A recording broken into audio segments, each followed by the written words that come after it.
Hey Houston Racket Club, Sarah here, talking pickleball, fun tips and ideas of how to help you with your game. So we're all coming from tennis, a lot of us are coming from tennis, me too. So the first thing is I see a lot of people out there trying to really hit their serve hard, and it's great if you can do that with some type of spin on it. That would be really mean to the other person. But you also, I want you to think about the high loopy serve, because we can keep the returner deep. And remember, the serving team has to let the ball bounce once. And so we're already at a disadvantage because we want to get to the kitchen, but we don't want to invite the returner in too quickly. So yes, a fast serve can be great, but if you do a high, slow, deep serve, that would be great for keeping them back and giving us a chance to get to the kitchen too.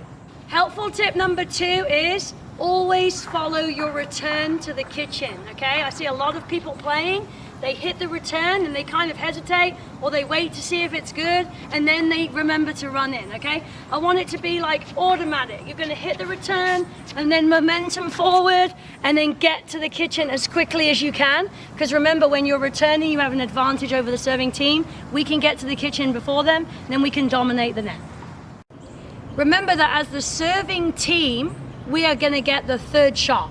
We have to let that ball bounce. And probably the returning team is already at the kitchen line. So we don't have a lot of choice there. We can drive the ball through them, but if they're great at volleying, that's gonna be tough for us. We can lob them, but the court is short. And then we have the third shot drop, right? A really key shot for pickleball, but a lot of people can't execute that, especially in the club level. So it's really cool because I have really struggled with that third shot drop. In my head, I'm tennis. I'm thinking about it being a dink, like a drop shot, a perfect drop shot to land in the kitchen. But actually, I want you to think about it more like a soft ground stroke to the feet. If I'm playing tennis and I'm playing doubles and my opponent's coming into net, I can hit a soft ground stroke at the feet. I want you to think about that as your third shot drop. It's not a drop shot. It doesn't have to be perfect and really tight and short in the kitchen. It just has to be low and at the feet.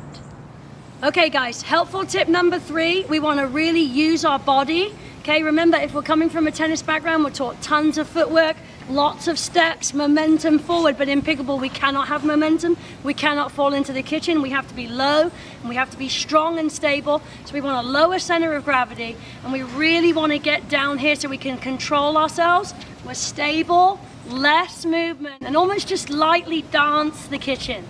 Okay, and remember that when we're dinking, we don't want massive angles on the dink. In tennis, angles are great, but in pickleball, we have the ATP around the net post shot, which everyone loves to go for. So we want to stay away from those really great angle dinks, and maybe a more central dink is better.